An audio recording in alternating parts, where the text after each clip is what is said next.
Aujourd'hui, on ne peut pas le dire. Les discussions se passent à 4, voire 5.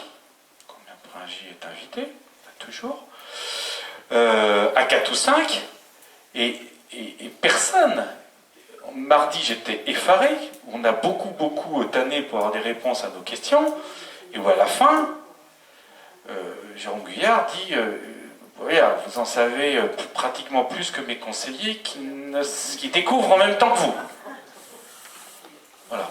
Alors vous voyez, finalement, vous n'êtes pas trop en retard, puisque vous avez que 3-4 jours de retard par rapport aux propres conseillers municipaux présents à l'Interco, ce qui n'est pas tous les conseillers municipaux, à mon avis, de nos 2 collectivités. Madame. Comment sont prises les décisions dans l'intercommunalité de Laval-de-Seine? Est-ce que c'est au prorata du nombre de personnes, d'habitants, ou bien le poids politique? Vous parliez d'un poids politique tout à l'heure, suivant la couleur politique des élus, ou comment ça se passe?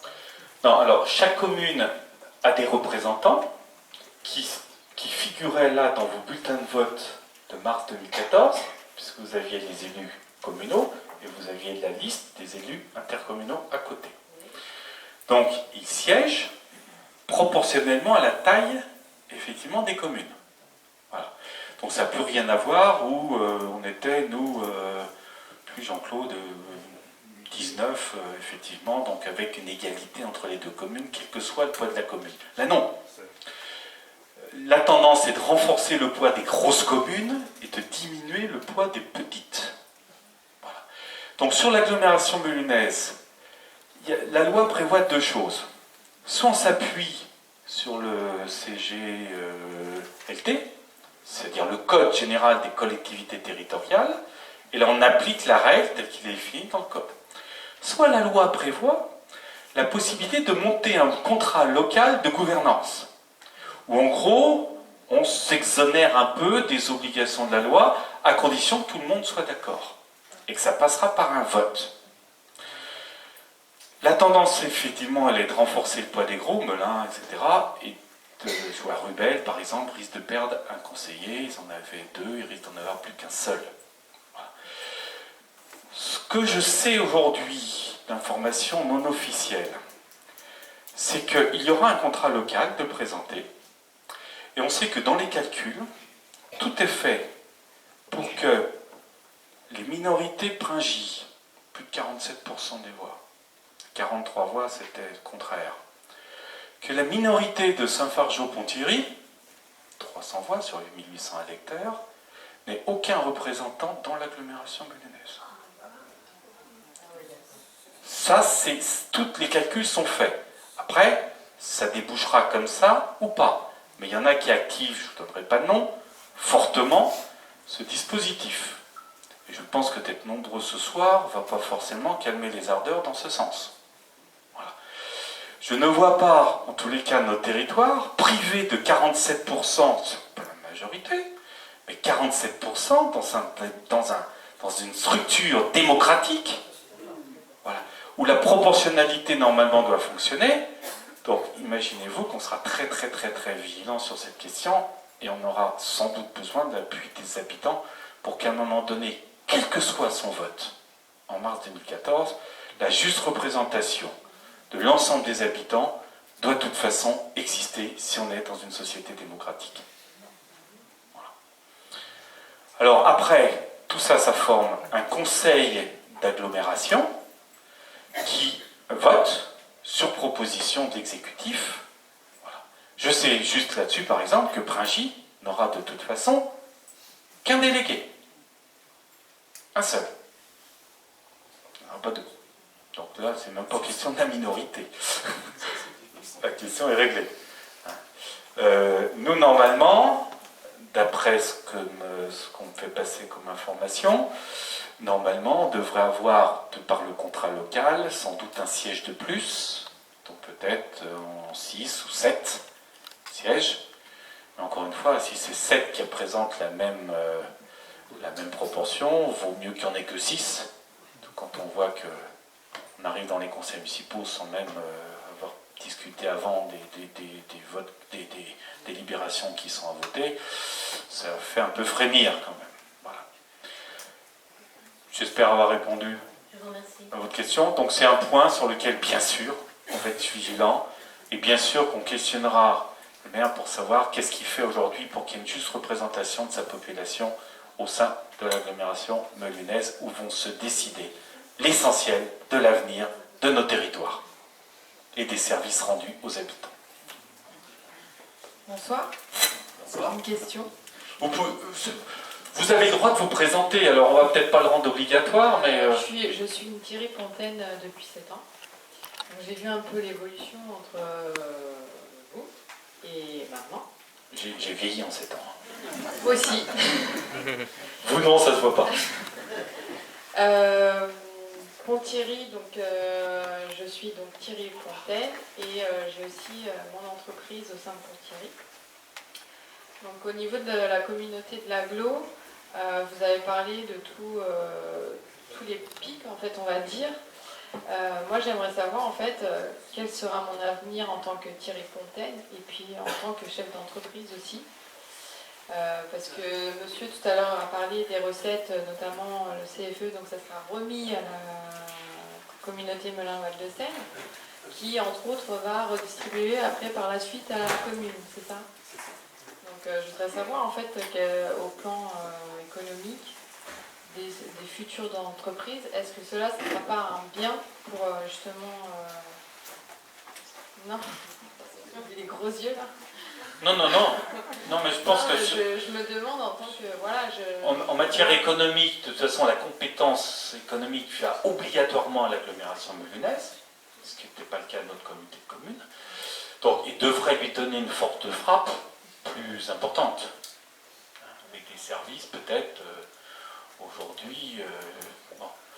Aujourd'hui, il y a quand même pas mal d'entreprises au secteur. Il y a un taux de chômage qui est sur l'ensemble du territoire, nous compris, en dessous de la moyenne nationale, en dessous, tant qu'on est...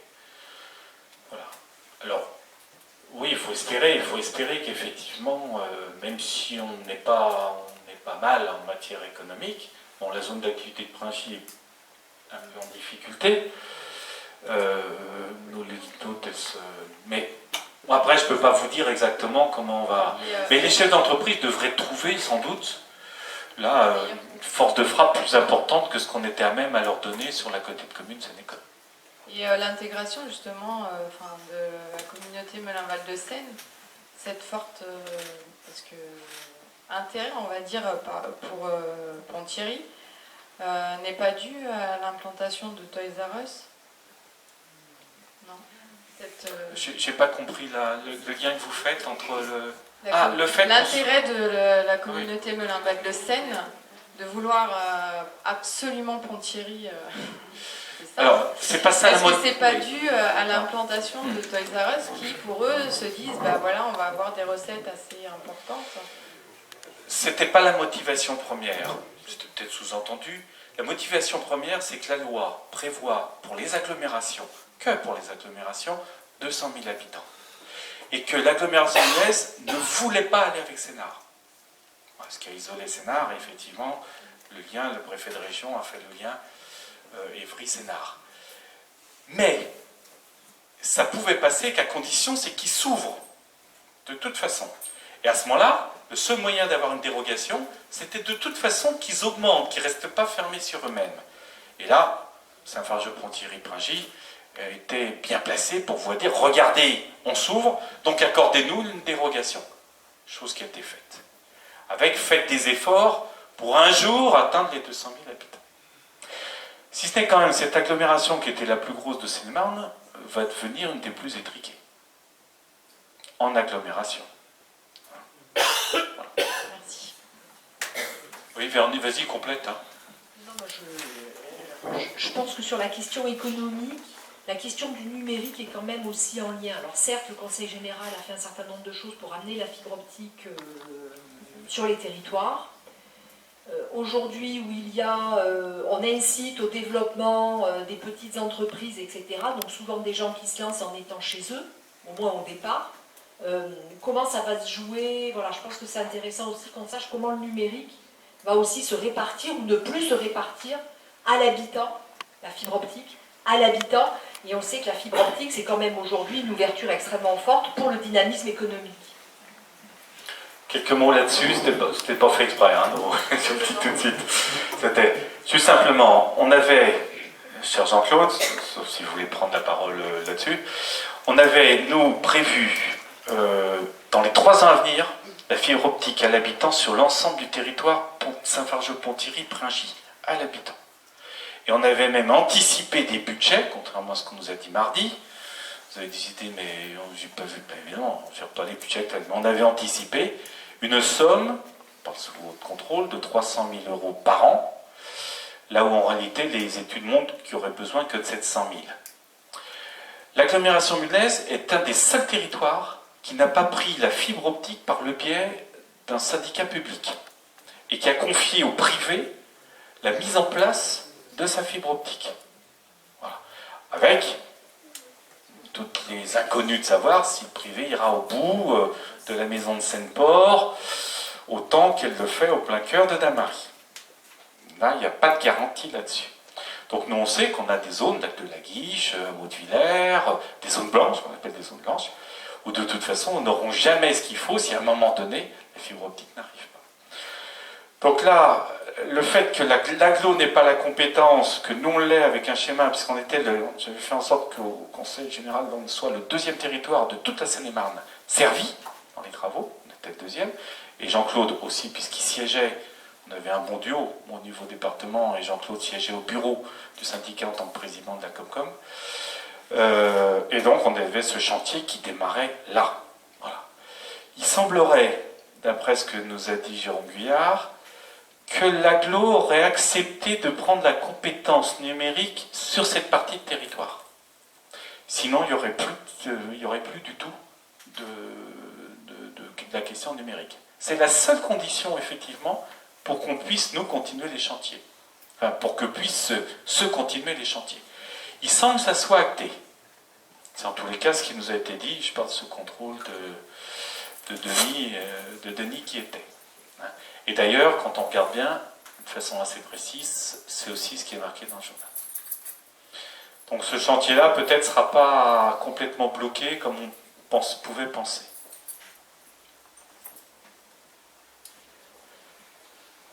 Des sujets majeurs. Oui.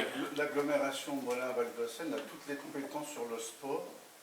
Donc, quid de nos associations sportives? Elles sont toujours gérées par la commune ou elles sont rattachées à l'agglo? Non, l'agglo n'a pas toutes les compétences sur le sport. L'agglo, il y a un élément de légalité qui permet de définir les compétences, entre guillemets, les services d'intérêt communautaire.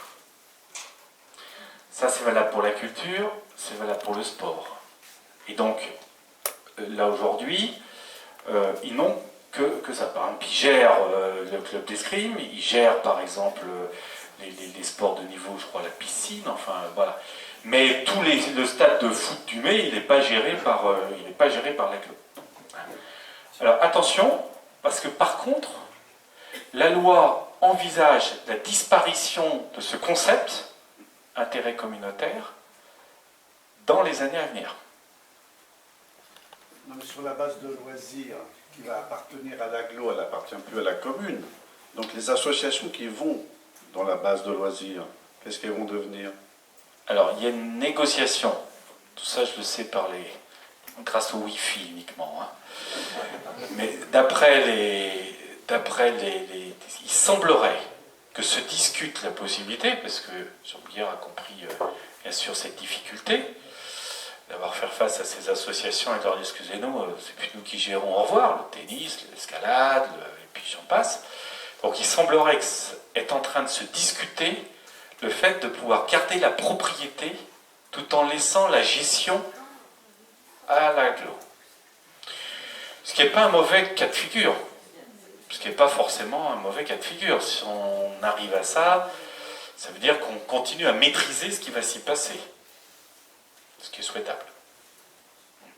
Alors à côté de ça, je ne suis pas sûr qu'il y ait toutes les volontés et compétences de gérer une base au niveau de l'agglomération melunnaise.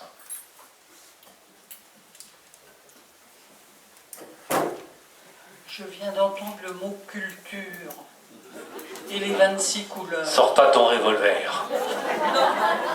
Je voudrais bien savoir. Les 26 couleurs.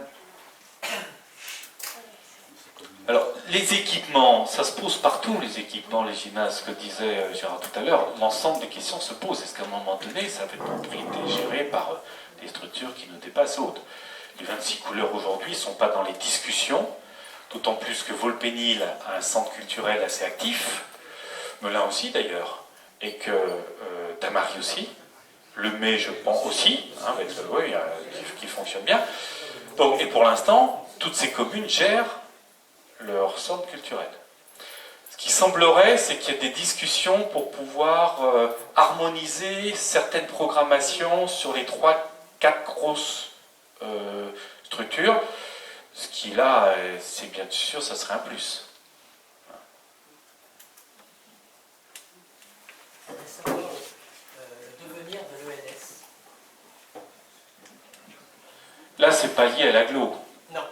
Hein, voilà. Donc on va peut-être éviter les questions. On sait que le Jean-Guillard a affiché, c'est écrit, en tous les cas, c'est lui qui l'a dit, qu'il souhaitait un déclassement d'une partie de l'ENS. Et je sais qu'il est rentré dans la commission du conseil, de l'ex-conseil général, il est rentré. ENS, c'est l'espace naturel sensible.